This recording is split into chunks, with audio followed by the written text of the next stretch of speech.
बिस्मिल्लाहिर्रहमानिर्रहीम। अस्सलाम वालेकुम दोस्तों, ये फूड सेफ्टी मैनेजमेंट सिस्टम। दोस्तों आज से हम अपने फूड सेफ्टी के सिस्टम को थोड़ा सा चेंज कर रहे हैं। इसकी जो हमने सोचा था कि इसको किस तरह से आगे चलाना है, तो उसमें हम थोड़ी सी चेंजेस ला रहे हैं। पहले हम फूड सेफ्टी की पॉलिसी को डिस्क्राइब कर रहे थे। पहले जो 3 या 4 वीडियो अवेलेबल हैं उनमें फूड सेफ्टी मैनेजमेंट सिस्टम की पॉलिसी बयान की गई थी कि पॉलिसी में ये कैसे। तो पॉलिसी को अगर हम कंटिन्यू करते हैं तो बहुत सारी ऐसी चीज़ें भी उसमें आती हैं जो कि आम लोगों को जो कि काम कर रहे होते हैं किसी भी फूड प्रोसेसिंग एरिया में, उनको समझ आना मुश्किल होती हैं।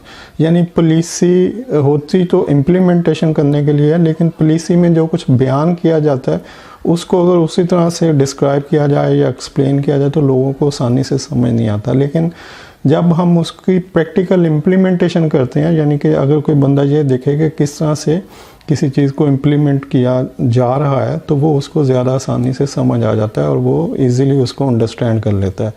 तो अभी हम अपनी जो फूड सेफ्टी मैनेजमेंट सिस्टम में जो पॉलिसी है, जो ISO 22000 है, उसको थोड़ा पोस्टपोन करते हैं।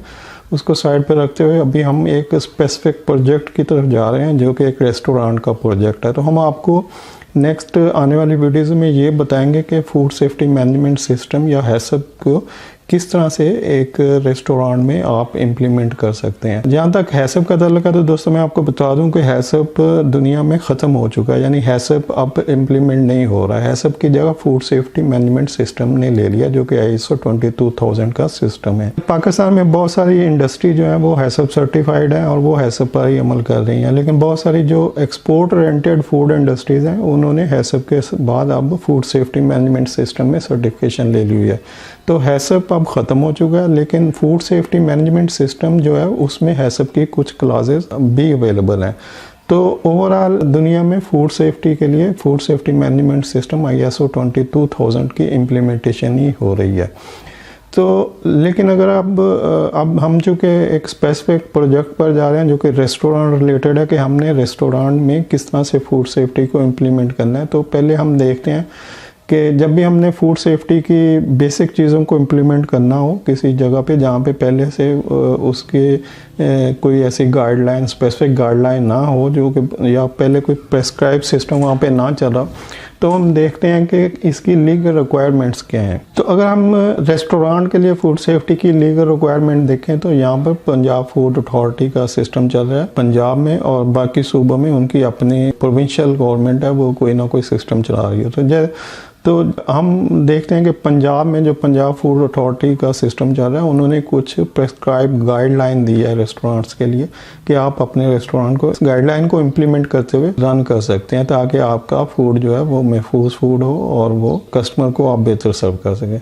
तो दोस्तों जब हम PFA की जो गाइडलाइन है, तो हम अब भी जब हम अपने रेस्टोरेंट के प्रोजेक्ट पे इसको फूड सेफ्टी को इम्प्लीमेंट करेंगे तो हम पहले उनके लिए एक बेसिक रिक्वायरमेंट को इम्प्लीमेंट करेंगे। पहले हम PFA की जो रिक्वायरमेंट है हम उसको इम्प्लीमेंट करेंगे कि जो मिनिमम रिक्वायरमेंट है कम से कम वो ज़रूर पूरी होनी चाहिए। तो पहले हम इसको PFA की जो रिक्वायरमेंट है उससे इम्प्लीमेंट करते हुए आपको आगे ट्रेन करेंगे। उसके बाद इसमें हैसब और फूड सेफ्टी मैनेजमेंट सिस्टम के जो एडवांस किस्म की क्लासेस हैं, जो एडवांस फूड सेफ्टी के रूल्स हैं, उसको इम्प्लीमेंट करेंगे। दोस्तों क्वालिटी का कंसेप्ट जो है ना, क्वालिटी कभी ख़त्म नहीं होती, यानी इसकी कोई लिमिट नहीं है। आप ये नहीं कह सकते कि हमने इतना कुछ जो किया है इससे क्वालिटी बेहतर होगी। जब आप कुछ भी इम्प्लीमेंट करते हैं तो वो उससे आगे फिर गुंजाइश होती है। तो क्वालिटी कभी भी ख़त्म नहीं होती, क्वालिटी के लिए अनलिमिटेड जो है वो कुशन अवेलेबल रहता है।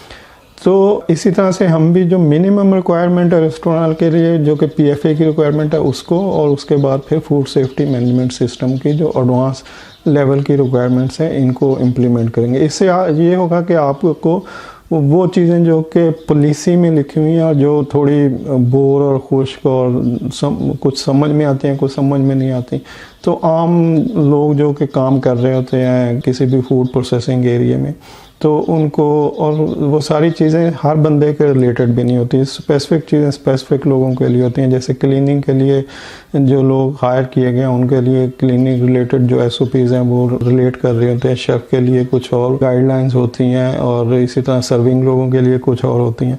तो जब हम किसी स्पेसिफिक प्रोजेक्ट को लेकर आगे चलेंगे तो इससे आपको ये आसानी हो जाएगी कि आप जो लोग के उस जॉब के रिलेटेड काम कर रहे हैं, जैसे अगर कोई हाउसकीपिंग के रिलेटेड जॉब कर रहा है तो उसको हाउसकीपिंग के रिलेटेड जब टॉपिक आएगा तो वो बड़ी आसानी से उसको अंडरस्टैंड कर लेगा। शेफ़ के रिलेटेड जो होंगे ऐसे, तो इस तरह से जब हम स्पेसिफिक प्रोजेक्ट के साथ काम करते हुए आपको कुछ लर्निंग देंगे तो आप इसको इजीली अंडरस्टैंड कर सकते हैं। तो इंशाल्लाह नेक्स्ट वीडियो से हम अपने रेस्टोरेंट के प्रोजेक्ट को स्टार्ट करेंगे और हम आपको बताएंगे कि किसी भी रेस्टोरेंट में पंजाब फूड अथॉरिटी की जो गाइडलाइन है उसको किस तरह से इम्प्लीमेंट किया जाता है, और बाद में फिर हम इसको एडवांस लेवल पर फूड सेफ्टी के जो रूल्स हैं उसको इम्प्लीमेंट करते हुए आगे लेकर चलेंगे। तो दोस्तों ये थी हमारी आज की वीडियो। उम्मीद है आप इसको हमारी आने वाली वीडियोस को पसंद करेंगे और अपने लिए मुफीद पाएंगे। वीडियो देखने के लिए आपका बहुत बहुत शुक्रिया। मिलते हैं नेक्स्ट वीडियो में। टेक केयर एंड अल्लाह हाफिज़।